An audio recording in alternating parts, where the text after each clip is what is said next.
नमस्कार दोस्तों, कैसे हैं आप सब?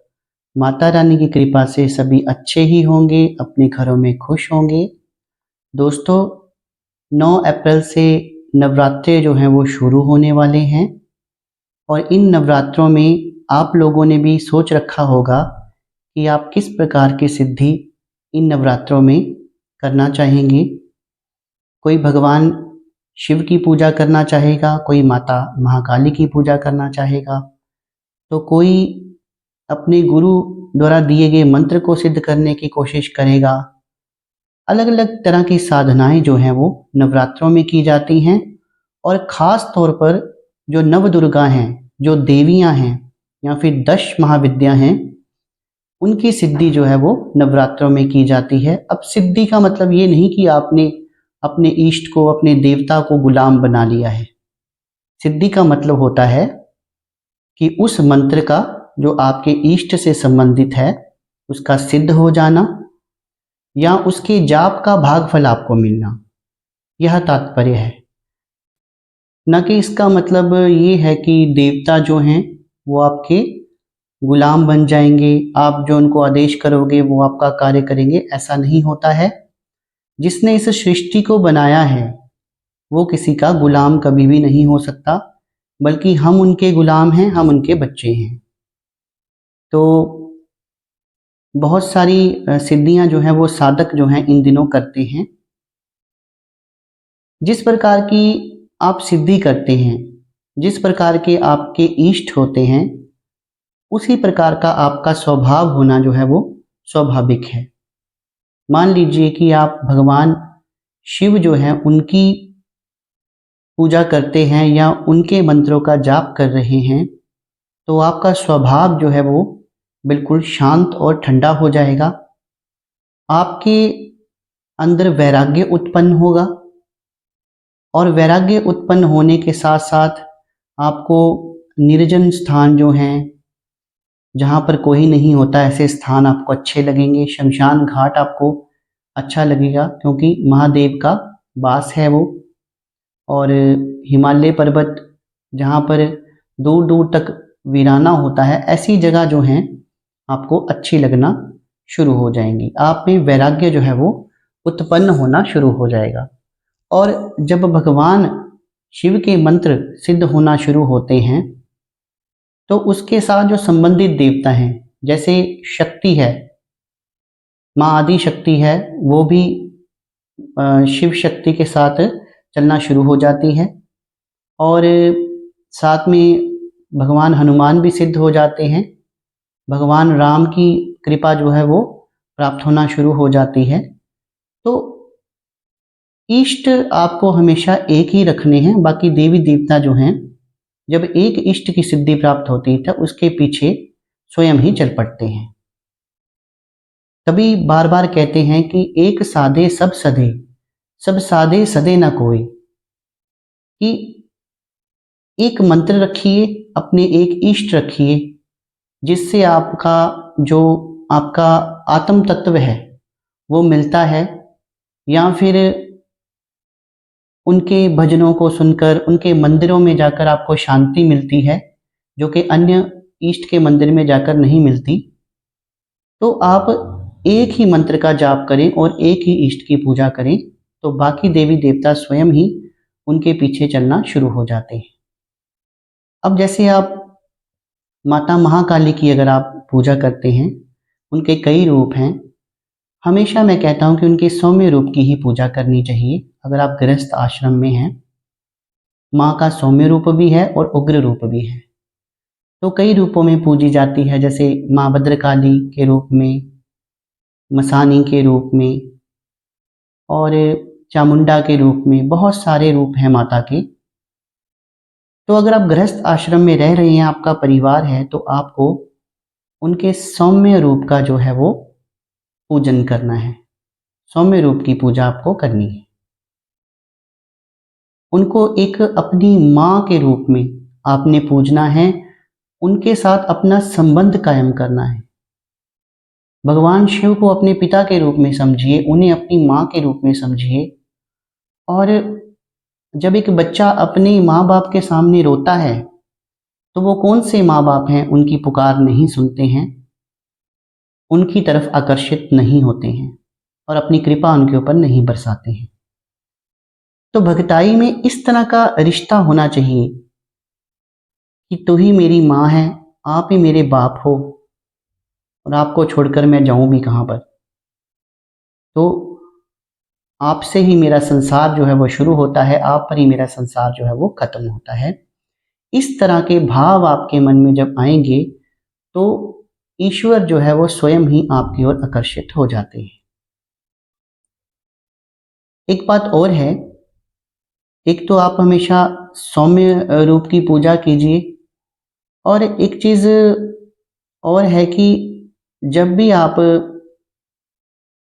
माता महाकाली की पूजा अगर आप घर में करते हैं तो अगर आप उनके सिद्ध पीठ जो हैं, क्योंकि यही सरस्वती है, यही काली है और यही जो है दुर्गा है, सब यही हैं, रूप अलग अलग हैं लेकिन शक्ति जो है वो एक ही है।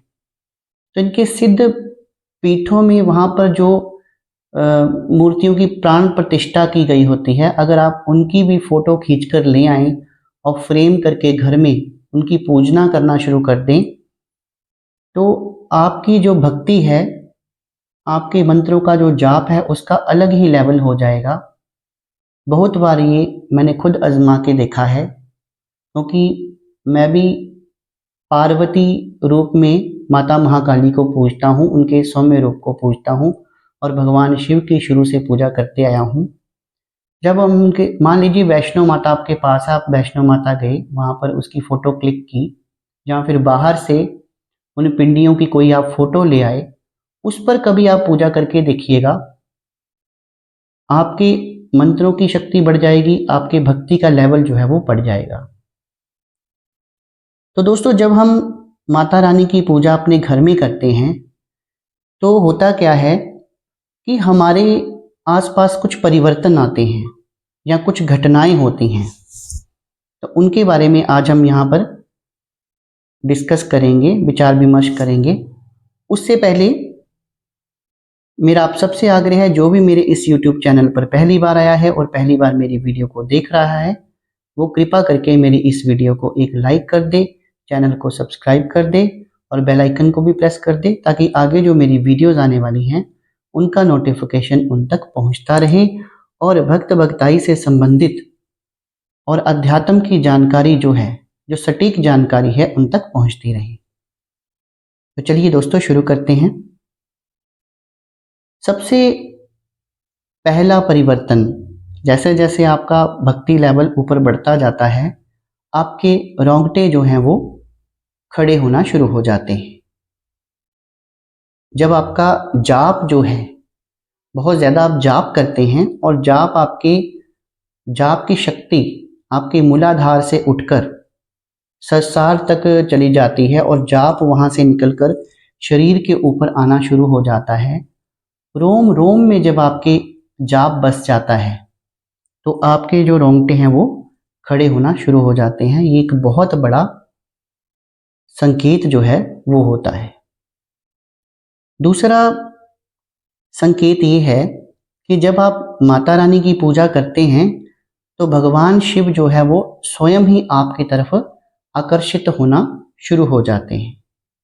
क्योंकि मैं पहले भी आपको बता चुका हूँ कि जो भी संबंधित देवता साथ में होंगे, भगवान शिव हैं, भगवान हनुमान हैं, भगवान राम हैं, ये सारी शक्तियाँ जो हैं वो साथ में चलना शुरू हो जाएंगी। बाबा भैरव हैं।